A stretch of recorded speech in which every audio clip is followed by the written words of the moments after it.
Tout cela est inexplicable. Inspiration, expiration. La transformation de nos êtres est magique. Attention, l'imagination devient schizophrénique. Les hommes et les femmes se demandent d'où ils sortent. La vérité, la création de la vie a fermé ses portes. Inexplicable, tout est inexplicable. Inexplicable, tout cela est inexplicable. Les hommes et les femmes se demandent d'où ils sortent. Nos origines véritables. Personne ne trouvera la faille, le mystère de la vie a fermé ses portes. Sommes-nous des pions ou des fables? Sommes-nous des anges ou des diables?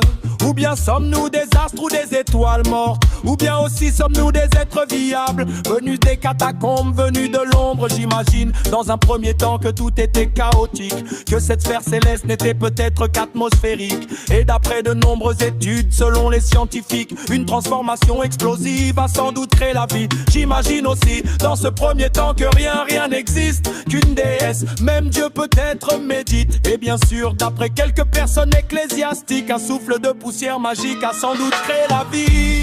Inexplicable, inexplicable, inexplicable, inexplicable. Tout cela est inexplicable. Les hommes et les femmes se demandent d'où ils sortent, nos origines véritables. Personne ne trouvera la faille, le mystère de la vie a fermé ses portes.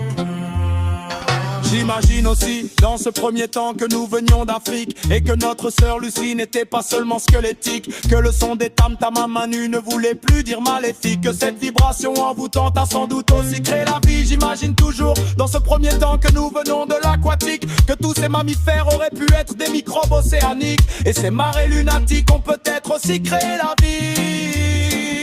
J'imagine encore et encore que tout est mythologique. Le pouvoir des planètes sont dorénavant utopiques, que Vulcain, Vénus et les autres sont devenus pathétiques, et l'élévation de toutes ces planètes a sans doute créé la vie. J'imagine toujours que je ne suis pas l'unique à penser que la création nous échappe, et c'est mystique. La vie est là et présente, elle reste véridique. À force de tout vouloir savoir, on va sans doute détruire la vie.